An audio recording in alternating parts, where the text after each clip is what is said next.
Apocalipse 22:6 diz assim, olha só, presta atenção por favor. A certeza do cumprimento da profecia desse livro. Os obreiros podem sentar também, obreiro, por gentileza. A certeza do cumprimento da profecia desse livro. Olha só, disse-me ainda, essas palavras são fiéis e verdadeiras. O Senhor, o Deus dos espíritos dos profetas, enviou seu anjo para mostrar aos seus servos as coisas que em breve devem acontecer. Eis que venho sem demora. Olha só, eis que venho sem demora. Bem-aventurado aquele que guarda as palavras da profecia desse livro. Agora o versículo 8, o cabeçalho diz assim, as admoestações e as promessas finais. Eu, João, sou quem ouviu e viu essas coisas. E quando as ouvi e vi, prostrei-me ante os pés dos anjos, que me mostrou essas coisas para adorá-lo. Então ele me disse, vê, não faças isso, eu sou conservo teu, dos teus irmãos, os profetas, e dos que guardam as palavras desse livro. Adora quem? Adora a Deus, somente ele é digno de adoração. Versículo 10, disse-me ainda, não seles as palavras da profecia desse livro, ou seja, não seles, não guarde, não retenha essas palavras, as palavras dessa profecia. Estamos onde? Versículo 10. Porque o tempo está próximo. Continue, olha só, guarde principalmente esse versículo, versículo 11, 22:11. É a palavra que está falando. Continue o injusto fazendo o quê? Injustiça. Continue o imundo ainda sendo imundo. Ele está falando continue. O imundo ainda sendo imundo. O justo continue na prática da justiça. E o santo continue a santificar-se. E eis que venho sem demora. E comigo está o galardão que tenho para retribuir a cada um segundo as suas obras. Eu sou o alfa e o ômega, o primeiro e o último, o princípio e o fim. Bem-aventurado aqueles que lavam as suas vestiduras aonde? No sangue do Cordeiro, para que lhes assista o direito à árvore da vida. E entrem na cidade pelas portas. Fora fica os cães, os feiticeiros, os impuros, os assassinos, os idólatras e todo aquele que ama e pratica a mentira. Eu, Jesus, enviei o meu anjo para vos testificar essas coisas às igrejas. Eu sou a raiz e a geração de Davi, a brilhante estrela da manhã. Último versículo. O Espírito e a noiva dizem o quê? Vem. O Espírito e a noiva dizem vem. Aquele que ouve, diga vem. Aquele que tem sede, venha. E quem quiser, receba de graça a água da vida. Amém? Ou seja, a igreja de Cristo, ela é a noiva de Cristo. Isso que você está vendo, esse conjunto de pessoas, essa assembleia que nós estamos aqui hoje reunidos, nós somos a noiva de Cristo. Nós não falamos sobre as paredes fundadas sobre o cimento, sobre os tijolos. E como nós sempre pregamos, Deus não habita em templo feito pela mão do homem. A igreja não consiste no material. A igreja se consiste no espiritual, o que habita dentro da gente. Um corpo bem ajuntado. Se nós olharmos pela palavra de Deus, quando a igreja ela continuava na fé, a igreja permanecia unânime, era o povo da igreja que permanecia na fé, permanecia na boa palavra, na oração, no partir do pão e nas ações de graça. Nós olhamos e observamos isso no livro de Atos. A igreja ela é formada por membros fiéis à palavra de Deus. Isso é a igreja. A igreja não consiste no lobo e também não consiste no joio.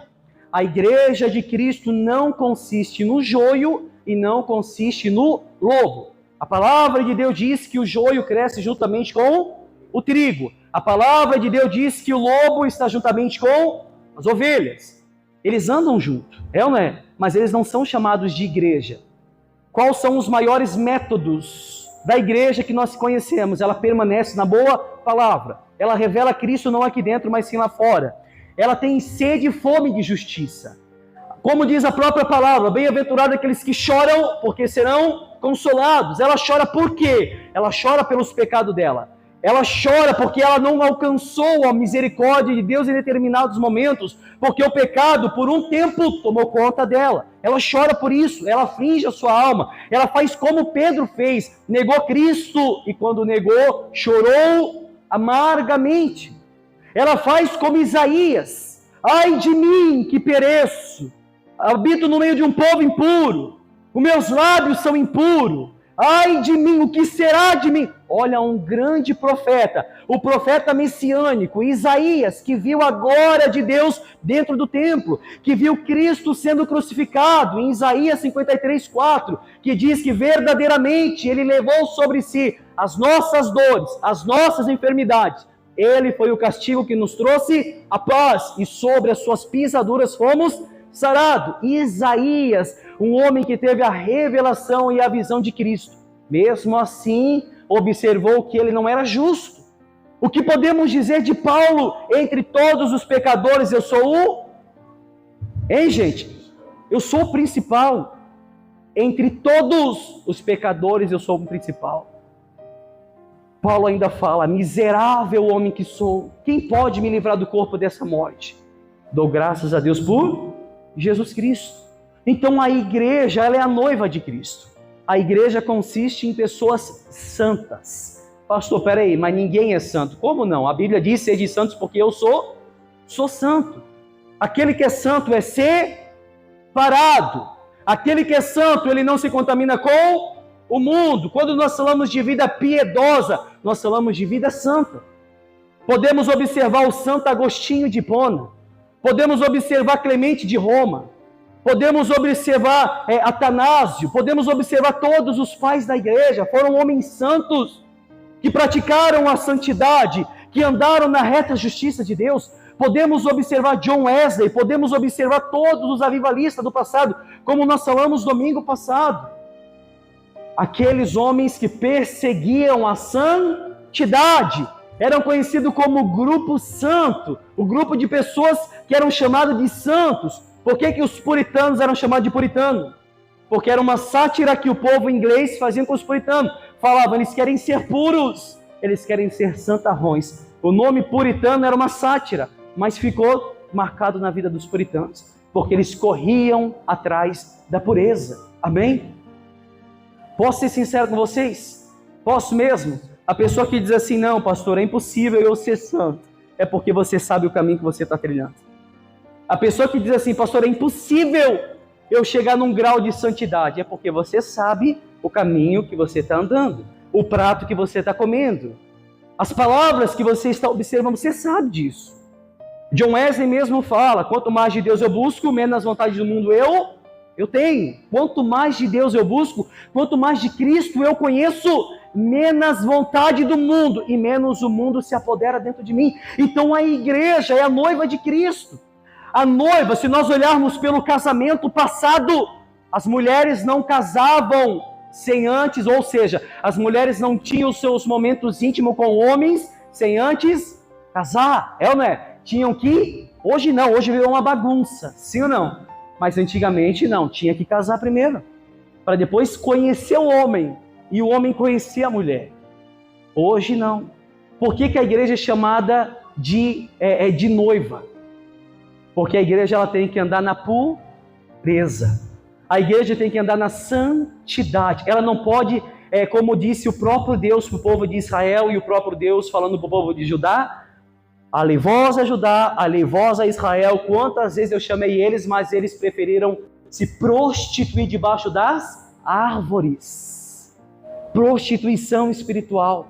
É quando nós sabemos que fomos comprados com alto preço, mas mesmo assim preferimos o baixo preço do mundo. Nós sabemos que Cristo naquela cruz, com sua última gota de sangue sendo derramada por um povo que não merecia, por um povo bastardo, como diz a própria palavra de Deus, um povo nécio, ó bastardos e nécio de coração. Como disse Jesus para os 2 discípulos em caminho de Emaús, os olhos deles estavam como que fechados, eles não estavam observando Cristo, porque eles estavam incrédulos naquela mesma hora. A igreja do Senhor Jesus é a noiva. Cristo conquistou com seu precioso sangue na cruz essa igreja. Através desse ato de amor, através desse sacrifício, a igreja se tornou noiva. E agora a noiva está aguardando ardentemente o noivo. A noiva real, a noiva verdadeira, aguarda ardentemente. Quantos aqui não vê a hora de Cristo voltar? Levanta a sua mão. A gente não vê a hora de Ele voltar, amém? Nós ansiamos por isso, nós queremos isso. Pastor, primeiro deixa eu me consertar. Você já deveria ter se consertado há muito tempo, amém?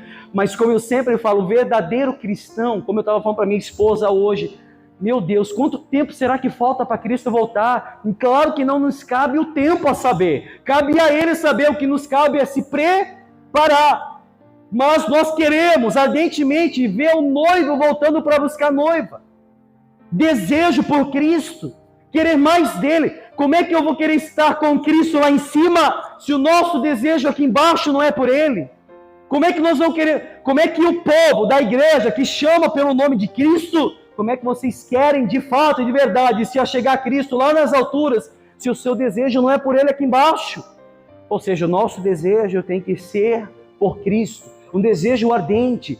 Como nós falamos domingo passado, o coração de John Wesley que ardeu no dia de 24 de maio, meu Deus, de 1738, o coração ardia. E a história diz que o coração dele ardia quando era pregado o livro de Romanos, a Epístola de Romanos, os escritos de Martinho Lutero. Ou seja, quando estava sendo pregada a palavra, o coração dele começou a arder. E diz a história que depois dali ele sentia sede por Cristo, ele queria mais de Cristo. Diz a história que ele chegou ao ponto de quase separar-se da sua esposa, porque ele preferia mais a Cristo do que a sua esposa. A sua esposa se via excluída, porque tudo para John Wesley é somente Cristo, era Cristo que ele queria. Agora eu pergunto para vocês, um homem desse que ansiou por Cristo, aonde que ele deve estar agora? Ei, pessoal, está se deleitando com Cristo, amém? Isso tem que ser a sede de cada um que está aqui nessa noite. Aí você me pergunta, quando isso acontecerá? Pastor, quando que vai acontecer a volta de Cristo? Ou será que vai demorar? Ou a igreja vai perder a esperança? Muitas pessoas se perguntam, será que vai demorar? A gente ouve isso há muito tempo, meus avós falavam isso, tataravó falava isso, os pais da igreja falavam que faltava pouco tempo, os discípulos falavam que Jesus brevemente viria. Mas eu digo uma coisa para vocês, os sinais nunca foi tão notório como hoje, é ou não é? Quando o povo do passado era cristão, eles eram cristão mesmo. Você pode sair na rua aí, ver pessoas desviadas da igreja. Você pergunta para ela, você é cristão? Ela, sim, mas está desviada, é ou não é? Como eu sempre falo, tem gente desviada dentro da igreja. Quem era cristão no passado era cristão mesmo. Não negava Cristo por nada, não trocava Cristo por nada, não trocava Cristo pelos seus desejos, não trocava Cristo pelos seus momentos, não trocava Cristo pelo mundo. Como nós sempre falamos, quase toda a pregação, nós odiamos com toda a força Judas, porque Judas trocou a Cristo, vendeu a Cristo por 30 moedas de prata. E como nós sempre falamos, nós vendemos ele por pouca coisa, é ou não é? Nós vendemos por um copo de bebida, nós vendemos por um maço de cigarro, nós vendemos por um vídeo impróprio para menores de 18 anos, nós vendemos por um momento de satisfação, quando a esposa não está do lado, quando o marido não está do lado, quando não tem ninguém nos olhando, nós vendemos Cristo e nós não observamos que quanto mais nós praticamos essas atrocidades, mais nós se afastamos dele. Eu digo uma coisa para todo mundo que está aqui agora, é o que eu falei na rádio. E falei, eu estava conversando com o obreiro Vamor. A pessoa que ela cai, escuta o que eu estou falando, ela não cai da noite para o dia, mas ela também não percebe que está caindo. Sabe quando ela vai perceber que caiu? Ou sabe quando ela vai perceber que está caindo? O momento que ela vê que ela não tem mais força para voltar. É ou não é? Não sei se já aconteceu isso com vocês. Mas a pessoa que não tem mais força para voltar, ela só consegue observar que ela perdeu aquilo que ela nunca poderia ter perdido, que é a essência do Espírito Santo. Amém, pessoal? Eu digo uma coisa para vocês, de fato, nós olhamos pela palavra da verdade, foi Cristo que nos comprou com alto preço, foi Ele que nos escolheu, nós estamos aqui por causa dEle, não é pelas nossas obras, mas eu digo uma coisa para cada um de vocês, as obras também valem. Porque a palavra mesmo de Deus diz aqui, o que ela falou? Que Ele daria galardão segundo as suas obras. Nós temos que praticar obras boas nessa terra. As obras do cristão não são em torno para salvação. Eu não sou salvo pelas obras, mas eu, como um bom cristão, vou demonstrar as minhas obras salvíficas. Eu vou mostrar que realmente Cristo me salvou. O próprio livro de Apocalipse mostra isso, que nós vamos receber galardão segundo as nossas obras. Ou seja, o bom cristão sempre vai revelar Cristo pelas obras. Amém? Falta pouco. Pode ter certeza disso. Falta pouco para a volta do noivo. Falta pouco. Pouco tempo. Muito pouquinho tempo.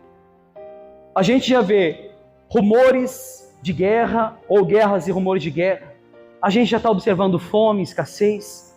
A gente já está observando pestes, é o que mais está tendo. A gente está vendo principalmente um dos maiores sinais da volta de Jesus, o amor de muitos se esfriaria. Quantas pessoas frias na igreja, quantas pessoas frívolas na igreja, quantas pessoas esqueceram do primeiro amor, quantas pessoas. Meu Deus, quantas pessoas que estão como o filho pródigo, que não se tocaram ainda e ainda estão comendo das bolotas dos porcos. Quantas pessoas que estão no mundo, mas dentro da igreja. Quantas pessoas que rejeitaram a pedra de esquina. Quantas pessoas que rejeitaram a rocha. Quantas pessoas que rejeitaram o Cristo ressurreto. Quantas pessoas rejeitaram, mas dentro da igreja. Como diz a própria palavra, nem todos que estão em Israel são israelitas. A Bíblia também diz, nem todos que dirão Senhor, Senhor, herdarão o reino de Deus. Nem todos. A Bíblia também fala, naquele dia dirão, Senhor, nós expulsamos demônios no Teu nome, nós curamos enfermos no Teu nome, nós profetizamos no Teu nome. O que é que Cristo vai falar? Afasta de mim, que eu não te conheço, vós que praticais a iniquidade, para o lago que arde com fogo e enxofre. Para o lago que arde com fogo e enxofre. Pessoas que aparentemente estavam dentro da igreja. Dentro da igreja. Falta pouco, muito pouco tempo para a grande festa do casamento do Cordeiro. Falta muito pouco para Cristo voltar para buscar a noiva. Apocalipse 22:7, como a gente acabou de ler, ele diz, eis que venho em breve, diz o Senhor. Eis que venho em breve. Apocalipse 22:10 também diz, o tempo está próximo. Apocalipse 22:10, o tempo está próximo. Apocalipse 22:12, eis que venho sem demora. Ou seja, está tão perto que a gente pode observar até pelo tempo. Que a Bíblia diz que os dias seriam abreviados. É ou não é? Você vê o quanto o tempo está passando rápido, sim ou não? Está passando muito rápido e a gente não está observando. Eu falava no domingo passado também. Cuidado, pessoal. Você não deixa de orar por falta de tempo, não. Você deixa de orar por falta de interesse. Você arruma tempo para tudo, menos para Cristo.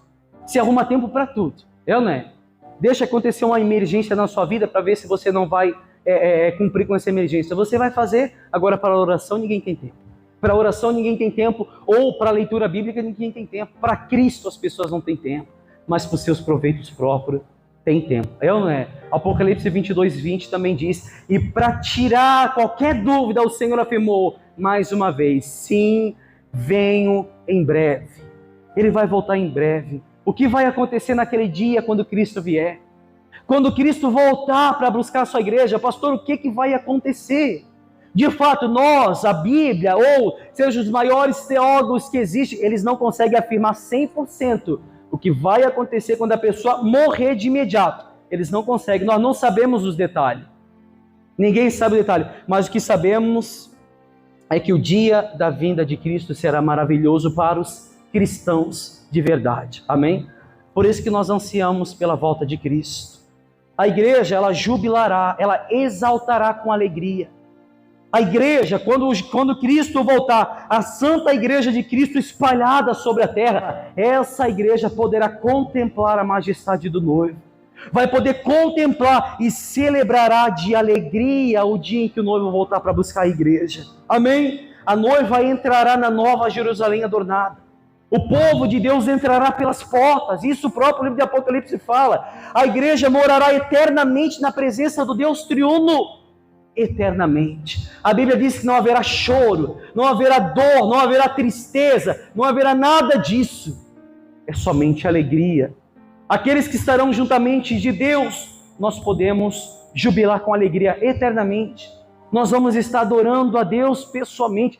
A Bíblia diz que não haverá noite. Olha que coisa gloriosa. Não haverá noite, nem precisa da luz da lua, e muito menos da lua do sol, ou menos uma candeia. Não vai precisar, porque o Senhor brilhará sobre eles. O próprio Deus vai brilhar sobre ele e reinará pelos séculos dos séculos. Isso está escrito em Apocalipse 22:5.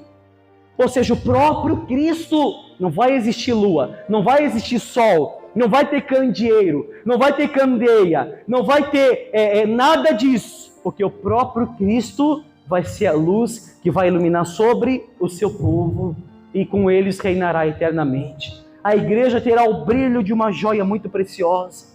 A igreja brilhará, haverá alegria sem fim. Então será realizado a grande festa do casamento do Cordeiro, como está escrito em Apocalipse capítulo 21. Ou seja, eu não estou falando do que vai acontecer com os impuros que permanecerem nessa terra. Eu estou falando daqueles que vão subir, aqueles que vão permanecer com Cristo até o último dia, e não somente até o último dia, mas eternamente. Aqueles que serão levados sem pecados. Passou nessa terra, nós temos pecado, e muito, mas no dia da glorificação nós subiremos com o corpo glorificado, aonde nós não teremos mais o pecado dentro da gente. Irmãos, entenda uma coisa, que ninguém aqui tenha dúvida dessas coisas. Não deixe a dúvida entrar no seu coração. Que ninguém venha ser dominado. Ninguém aqui venha ser dominado pelo sono espiritual. Que vocês não sejam pegos dormindo o dia em que Cristo voltar para buscar a sua igreja. Um versículo que a gente fala muito aqui na igreja. Se o pai de família soubesse a hora que o ladrão viesse minar sua casa, ele estaria preparado. Se você soubesse a hora que um ladrão viesse minar sua casa, você já não estaria preparado? Sim ou não? Você se prepararia. Você não sabe o dia e nem a hora que Cristo vai voltar, mas você sabe que ele vai voltar, é ou não é? Então você tem que permanecer o quê?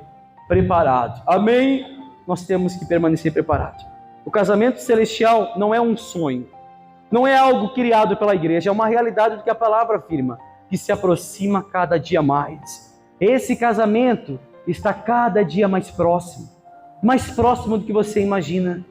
Como diz a própria palavra, bem-aventurados convidados. Olha só, bem-aventurados convidados para o banquete do casamento do Cordeiro. Eu quero ler com vocês Mateus 22. Olha só, Mateus capítulo 22. Deixa Apocalipse aberto ainda. Mateus 22. Todos acharam? Mateus 22 diz assim: a parábola das bodas do casamento. De novo entrou Jesus a falar por parábolas, dizendo-lhe: o reino dos céus, olha o que o reino dos céus é semelhante a um rei que celebrou as bodas de seu filho. Então enviou os seus servos para chamar os convidados para as bodas, mas esses não quiseram vir. Olha só, eu vou ler o 3 de novo. Então enviou os seus servos a chamar os convidados para as bodas, mas esses não quiseram vir. É aquele tipo de passagem que diz que Deus ou Cristo veio para os que são seus, mas os seus não o aceitaram. Enviou ainda outros servos com esta ordem: dizei aos convidados: eis que já prepararei o meu banquete, os meus bois e cevados já foram abatidos, e tudo está preparado, e tudo está pronto. Vinde para as bodas. Eles, porém, não se importaram e se foram, um para o seu campo, outro para o seu negócio, e outros, agarrando os servos, os maltrataram e mataram. O rei ficou irado e, enviando as suas tropas, exterminou aqueles assassinos. Ele incendiou a cidade. Então disse aos seus servos: está pronta a festa, mas os convidados não eram.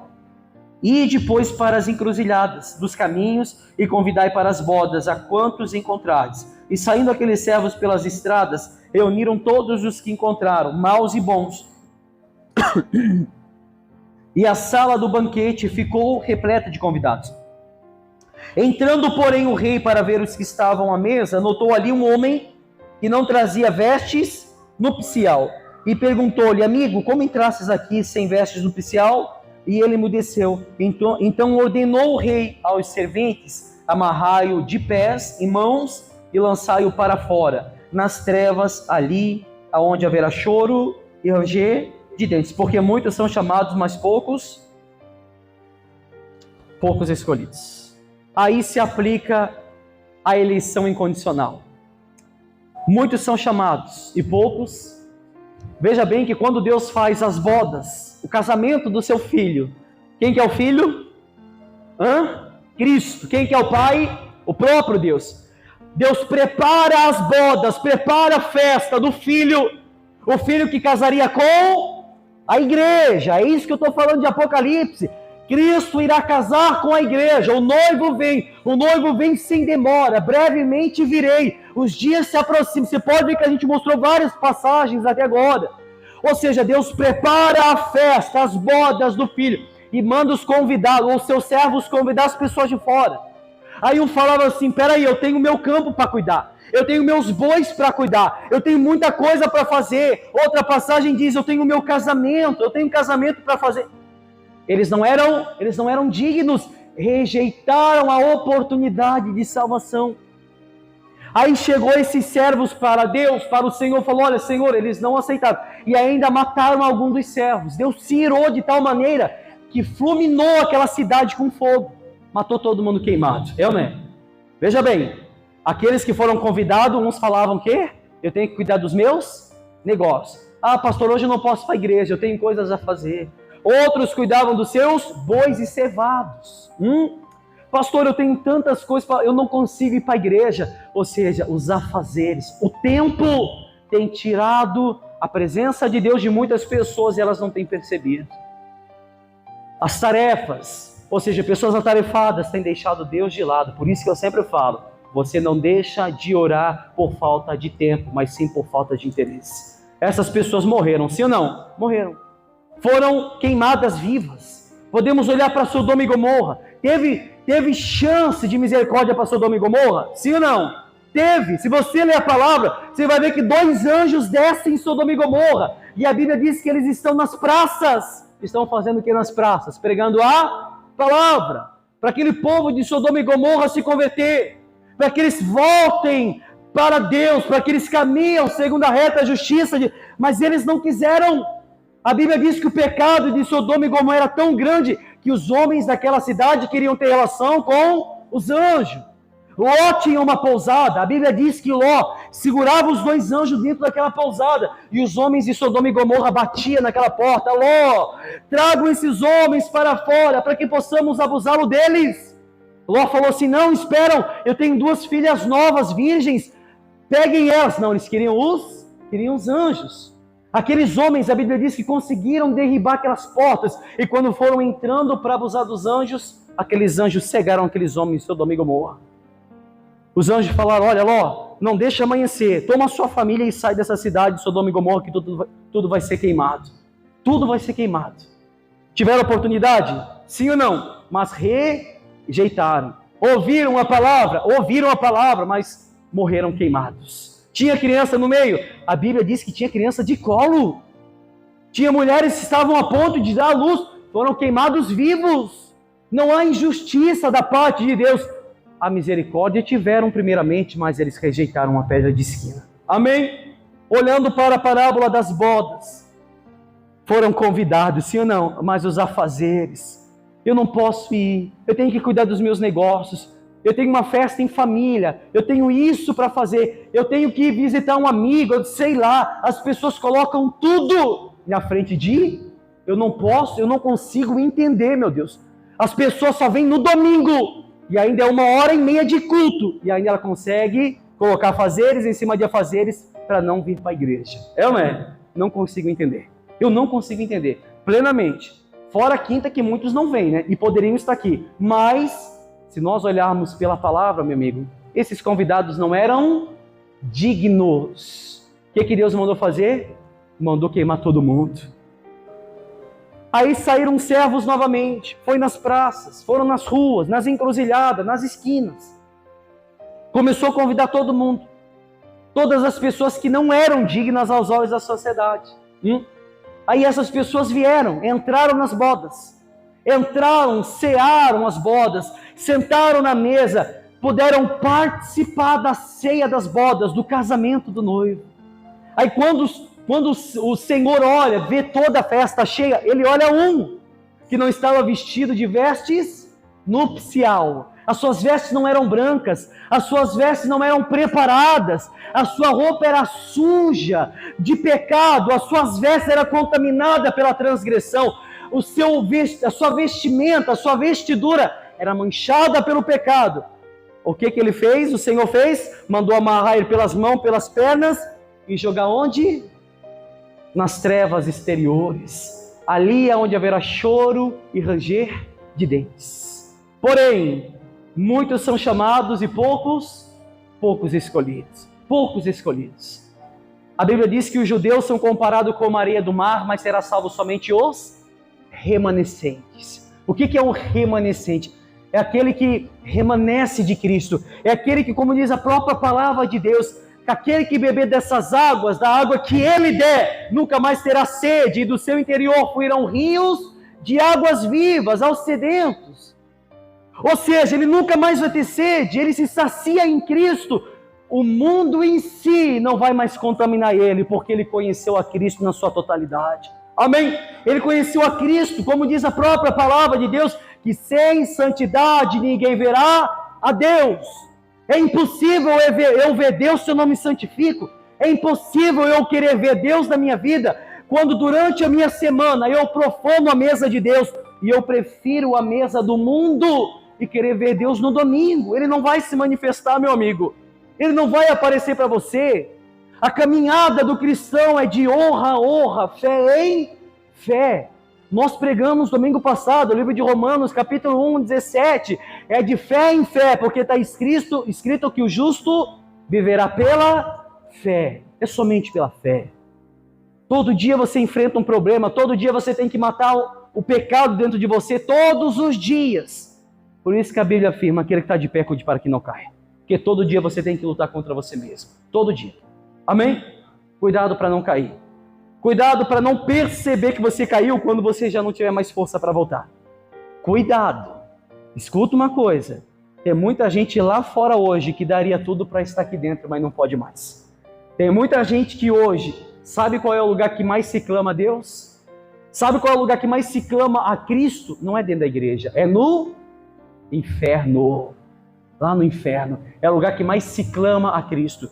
Que mais se pede misericórdia. Mas não tem mais misericórdia, não. Tem mais misericórdia, não. Tiveram a oportunidade. Hein, gente? O que o jovem rico falava no inferno? Ó, pai Abraão, peça para que Lázaro molhe o seu dedo na água e refrigere a minha língua, porque eu estou nesse lugar de tormento. Não, ninguém pode passar daí para cá e daqui para aí, porque entre o céu e o inferno existe um grande abismo. E o que o jovem rico falava? Então peça para que Moisés e Arão, então peça para que Lázaro vá e pregue a palavra para os meus irmãos, para que eles não venham para esse lugar de tormento. O que Abraão fala? Não, eles têm Moisés, eles têm Arão, eles têm os profetas. Se eles não creem em quem está vivo, como é que vão crer em quem está morto? Sim ou não? Infelizmente, vocês têm a mim hoje para pregar o evangelho. Amém, pessoal? Vocês têm o pastor para pregar. E o que a gente prega aqui é a verdadeira palavra. E como nós sempre falamos, nós mostramos a realidade do evangelho. Se você ler aqui o livro de Mateus 22, é o que bate certinho com Apocalipse, capítulo 22. As bodas foram preparadas, mas os convidados não eram dignos. Mas agora, irmão, eu pergunto para vocês, quem que pode participar do casamento do Cordeiro? Pastor, então quem que pode participar? Quem há de entrar pelas portas abertas da cidade? Os fundamentos são ordenados com toda sorte de pedras preciosas, como disse Apocalipse. Quem que pode? Quem que pode poder contemplar a Deus? Quem que pode poder cear com Ele nas bodas? Nem todos terão o privilégio, pode ter certeza do que eu estou falando para vocês. nem todos terão o privilégio de poder entrar e participar do casamento celestial. Nem todos. Somente as seguintes pessoas terão esse privilégio. Até o livro de Apocalipse acabou de falar. Aqueles que lavam suas vestes no sangue de Cristo, no sangue do Cordeiro, terão direito não somente do casamento, mas também terão direito da árvore da vida e poderão entrar na cidade pela porta, como diz Apocalipse 22, 14. Somente aqueles que foram lavados pelo sangue do Cordeiro, as suas vestes limpas. Por que aquele rapaz que entrou na festa nupcial, que ele não estava vestido com as vestes nupcial, ele foi mandado para o inferno, foi jogado fora, no lago, porque ele não estava vestido ou não foi lavado com o sangue do Cordeiro? É o tipo de pessoa que está dentro da igreja e ela está aqui, sabe para quê? Só para pagar uma falsa imagem do que ela era no passado, mas ela não se converte. Conheço muitos assim dentro da igreja. No passado, todo mundo olhava para ela torto, dizia essa pessoa não muda, essa pessoa... Aí vem para a igreja para querer demonstrar que mudou, mas não muda. Tem muitos assim, dentro de muitas igrejas, lá fora. Ou seja, pessoas que vêm para a igreja para carregar uma imagem do que elas não são. Infelizmente é assim. Ou seja, somente aqueles que foram lavados no sangue do Cordeiro, que foram restituídos, que foram transformados, transladados pelo Cristo ressurreto, somente esses poderão participar da cerimônia do casamento do noivo com a noiva. Amém, pessoal? A condição para poder participar da festa do casamento de Cristo é ter suas vestes lavadas. Essa é a condição. Como que eu lavo as minhas vestes, pastor? No sangue de Cristo. E como que eu posso lavar no sangue de Cristo? É como eu sempre falo. O verdadeiro cristão se revela eu falo todo culto isso, todo culto. O verdadeiro cristão se revela no oculto, na oração oculta, na intimidade com Deus no oculto. Não é como os fariseus hipócritas, como diz a própria palavra, que por orarem alto nas esquinas acham que vão ser ouvidos. Ali já receberam o seu galardão. A própria palavra fala isso. Ou seja, o sangue de Cristo nos lava de toda maledicência, de todo dolo, de toda maldade, de toda transgressão de pecado, de toda morte que habitava dentro de mim. Quanto mais de Deus eu busco, mais as minhas vestes são purificadas e são lavadas. Amém, pessoal? Mais o próprio Cristo aplica o Espírito Santo na minha vida para me convencer do pecado, da justiça, do juízo. Entenda uma coisa, a santificação é uma obra do Espírito Santo. Ele nos santifica de toda maldade, mas nós temos que permanecer de pé. Amém? Tem uma coisa que o Espírito Santo não pode fazer por você, que é a sua parte. Amém, pessoal? Se você pode orar, vai orar. Amém? Se você pode ler a Bíblia, vai ler a Bíblia. Sem santidade ninguém verá a Deus. Essa é a sua parte. Buscar conhecer mais de Deus. Buscar conhecer mais da sua plenitude. Buscar conhecer mais da palavra, do que está escrito. E como diz a própria palavra, eu amo esse versículo. Nós somos a geração eleita, ou a raça eleita, o sacerdócio real, o povo santo, o povo escolhido, que foi posto para anunciar as grandezas de Deus, daquele que nos tirou das trevas para a sua maravilhosa luz. Para a sua maravilhosa luz. Amém? Isso significa que a nossa purificação é fundamental e necessária. E também precisamos nos lavar do nosso pecado todo santo dia. Todo dia. A purificação da nossa alma é constante, todo dia. Nós precisamos disso toda hora. Amém, gente? É como eu sempre falo, o pecado na sua vida não vem só final de semana, não. Vem todo dia, né? Mas infelizmente, muitos só costumam buscar Deus no final de semana. Cada um de nós estamos sujos por causa do pecado, cada um. A gente já caiu na primeira queda do pai Adão, como diz a própria palavra. O primeiro pai, o primeiro homem, caiu e através da queda dele entrou o pecado no mundo. Primeiro homem, a Bíblia diz, mas pelo segundo homem entrou salvação, entrou graça, através de Cristo Jesus. Os nossos pecados cobrem a nossa alma como se eles fossem roupas manchadas e também rasgadas diante de Deus. Os nossos pecados faz Cristo, ou o próprio Deus, ver assim na nossa vida. Nós temos que buscar uma consciência a uma vida justa diante de Deus. Nós temos que buscar andar com Deus no caminho reto. Aplica na sua vida o Salmo capítulo 1. Bem-aventurado o homem que não se assenta à roda dos escarnecedores, não se detém no caminho dos pecadores, antes o seu prazer está na lei de Deus, de dia e de noite, todo momento. A pessoa está aplicando a sua consciência numa vida justa, no seu caminho diante de Deus. Somente assim, pelo poder do sangue do Cordeiro, nós poderemos participar da cerimônia celestial. Somente com essas condições. Aqueles que são sujos não entrarão. A Bíblia diz que aquele que é sujo, suje-se cada vez mais. Aquele que é impuro, se lance para a impureza. E aquele que é santo, santifique-se cada vez mais. Posso ser sincero? Desculpe o que eu vou falar agora, mas desculpe de coração, eu não queria falar isso para você, mas eu não queria mesmo. Mas eu vou falar o que está escrito e o que a gente acabou de falar.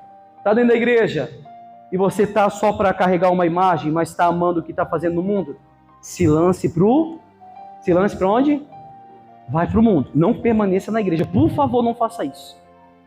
Pastor, eu amo ali, às vezes tomar às vezes me desviar um pouquinho. Eu amo, às vezes... Vai para o mundo. Aquele que é santo, você está no caminho? Você ama o caminho? Então se santifique cada vez mais. Procure buscar conhecer mais de Deus. Mas você que está dentro da igreja e ama o caminho da perversidade, sai enquanto é tempo. Sai, vai para o mundo. Faça talvez o que você mais gosta, que é isso. Eu sempre falo, estava comentando quando não lembro com algum obreiro. A igreja, ela não... Muitos cristãos na igreja, por um tempo, eles permanecem, mas depois se revelam. Tem muita gente lá fora, sim. É ou não é? Você pode ver, tem gente que dura 10 anos, 20 anos na igreja, mas depois de um tempo se revela, meu amigo. É o que tem muita gente fazendo no mundo. Você pode ver que tem gente que era da igreja, você vai convidar para voltar, não querem mais. Elas estão amando o caminho que elas estão treinando, mas isso é por um momento. Depois elas vão sentir saudade, vão querer voltar, mas não vão ter mais força para voltar, infelizmente. Por isso que eu digo, vocês estão permanecendo? Permaneça, cuidado. Aquele que está de pé, cuide para que não caia. E aquele que permanecer até o fim será salvo. Eu estava hoje estudando, eu não procurei nenhuma base teológica, e eu queria saber quem que são os cães que a Bíblia fala. E eu hoje de manhã estava estudando no meu quarto de estudo, aí eu falando para Deus, espera aí, o que quer dizer o cão? E eu comecei a pensar, a refletir, por que o cão? Por que o cão? Aí eu pensei, tem muita gente que tem cão em casa? Quem tem cão em casa? Eu tenho. E eu observo quando eu solto os meus cachorros. Eu abro a portinha da casa dele para eles sair para a rua. Quando eles saem, o primeiro lugar que eles vão é pular no lixo, para ver se eles encontram comida. Primeiro lugar, no lixeiro. Sabendo que tem comida em casa. Primeiro lugar que o cachorro vai, sabendo que o dono coloca uma boa comida no prato. Tem comida boa em casa, ele sai, abriu a porta, ele vai correndo para o lixeiro. Aí eu pensei, peraí, então o cão, a pessoa dentro da igreja, que está dentro da igreja, está recebendo a boa comida, mas o primeiro momento que os portões podem se abrir, ela vai comer do lixo do mundo. Né? Vai comer do que está lá fora. Vai comer do que o mundo oferece. O lixo espiritual. Esse é o cão. Você já viu num casamento entrar cachorro? Ei, gente, já viu não? Não entra. Na cerimônia, tudo bonito, tudo belo. Não entra nenhum vira-lata lá. Não entra cachorro. Também nos céus não vai entrar. O lugar de cachorro é na rua. Modo espiritual e figurativo de falar. Por isso que a Bíblia diz que os cães não entrarão. Não, vai ficar de fora os cães. É aqueles que estão recebendo a comida boa dentro da igreja. Mas abrindo as portas ou saindo da porta para fora, comem do lixo do mundo. Comem da porcaria do mundo. Comem do que o mundo oferece. E depois vêm vomitar, como diz a própria palavra. Assim como o cão volta ao seu vômito. O cachorro... Já viram o cão? Perdão a expressão que eu vou falar, mas a palavra fala isso. O cão vomita e ele come do seu vômito? Sim ou não? Assim são as pessoas que estão dentro da igreja e preferem comer do mundo. Vomitam no mundo e comem do mundo da mesma forma. Amém, gente? Então é isso que a palavra de Deus fala. Para a gente encerrar, pessoal. Para a gente encerrar, Mateus 25. John Wesley falou uma coisa que é verdade. Eu posso levar um cavalo até o ribeiro de águas, mas eu não consigo fazer ele beber dessa água. Eu posso levar a palavra a essas pessoas, mas eu não consigo fazer elas comer dessas palavras. Amém, pessoal? Não posso. Ou seja, como eu queria poder tirar essas pessoas do mundo, mas isso também cabe a elas enxergar o caminho que elas estão trilhando. Amém, gente? Mateus 25, todos acharam? A parábola das 10 virgens. A gente viu que o reino dos céus é semelhante às bodas, um casamento que o pai fez para o filho, sim ou não? Agora a gente vai ver a parábola das 10 virgens. Então o reino dos céus será semelhante a 10 virgens, que tomando as suas lâmpadas saíram a encontrar-se com quem? O noivo. 5 dentre elas eram nércias, ou seja, loucas, e outras 5 eram prudentes ou preparadas. As loucas ou nércias, ao tomarem as suas lâmpadas, não levaram azeite consigo. No entanto, as prudentes, além das lâmpadas, levaram azeite nas vasilhas. E tardando o noivo, foram todas tomadas de sono e adormeceram. Mas à meia-noite ouviu-se um grito: eis o noivo, olha só, eis o noivo, sai ao encontro. Então se levantaram todas aquelas virgens e prepararam as suas lâmpadas. E as loucas disseram às preparadas, ou às prudentes: dai-nos do vosso azeite, porque as nossas lâmpadas estão se apagando. Mas as prudentes responderam: não, para que não nos falte a nós e as vós outras, ide antes aos que vendem e comprai-o. E saindo elas para comprar, chegou o noivo, e as que estavam apercebidas entraram com ele para as bodas, e fechou-se a porta. Mais tarde chegaram as virgens loucas, ou nércia, clamando: Senhor, Senhor, abre-nos a porta. Mas ele o quê? Respondeu: em verdade vos digo que não vos conheço. Vigiai, pois porque não sabeis o dia e nem a hora em que o noivo virá para buscar a sua igreja. Que parábola maravilhosa! 5 virgens nécias e 5 virgens prudentes. 5 que estavam preparadas e 5 que não estavam. Olha que coisa interessante, aquilo que eu acabei de falar no começo da reunião. O lobo junto com as ovelhas, o trigo juntamente com o joio. As 10 não estavam juntas?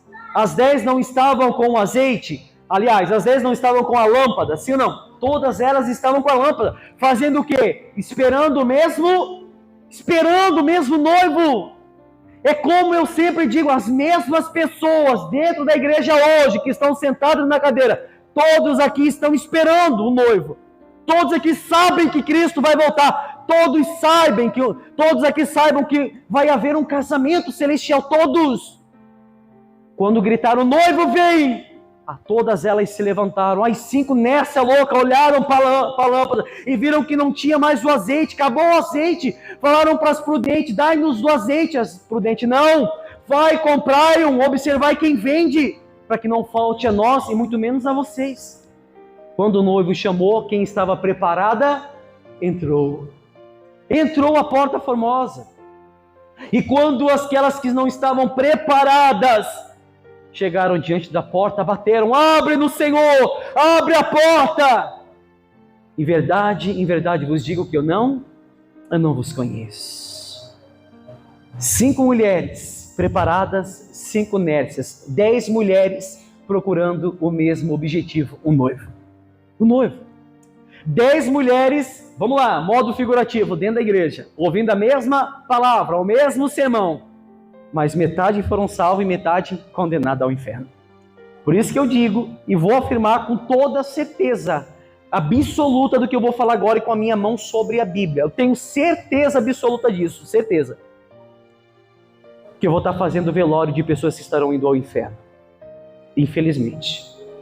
Mas também estarei fazendo velório de pessoas que estarão sendo juntamente com Cristo. Estarei fazendo velório de pessoas que estarão contemplando a imagem do Cristo que a gente pregou nessa igreja. Mas também estaremos pregando num funebre para pessoas que estarão gritando eternamente no Hades, porque rejeitaram a pedra de esquina. Amém? Vocês estão com a lâmpada de vocês aí? Sim ou não? Então, Agora eu pergunto para vocês estão com azeite dentro da lâmpada? Hein, gente? Ah, pastor, aí pegou pesado. Não deixe o azeite de vocês acabar, não. Não deixe o azeite de vocês acabar e vocês dormirem, ao ponto de a palavra de Deus falar, desperta tu que dormes. E como o próprio Cristo, quando subia ao monte para orar e falando para os discípulos, será que vocês não podem vigiar comigo 1 hora sequer? Todo momento que Cristo voltava e via os discípulos estavam dormindo. Toda hora que Cristo ora para as pessoas dentro da igreja estão dormindo espiritualmente falando. Não ora em casa, não ora na igreja, não ora no trabalho, não quer saber de Cristo. E vem para a igreja e são frívolas, são frias, estão geladas, meu Deus. Não sente nada. Não sente por quê, pastor? Porque não estão preparadas. Amém? Essa é a palavra que eu tenho para deixar para vocês. Guarde no seu coração, crave no seu coração com ponteira de diamante. Não deixa nada arrebatar do coração de vocês essa semente. Como diz a parábola da semente, caiu em boa terra, deu fruto. Caiu no meio de pedras, não tinha terra boa, fez o quê? Morreu. Caiu em meio a espinho, por um momento até cresceu, mas foi sufocada pelos espinhos. Infelizmente, tem muitos corações com terra boa e com terra má aqui. Infelizmente, tem gente que a semente está caindo no coração, mas está dando fruto. Amém? Mas tem gente que a semente está caindo e infelizmente está sendo sufocada. Amém, pessoal? Guarde no seu coração essa palavra, em nome de Jesus. Vamos ficar de pé? Aplauda Jesus bem forte que Ele merece.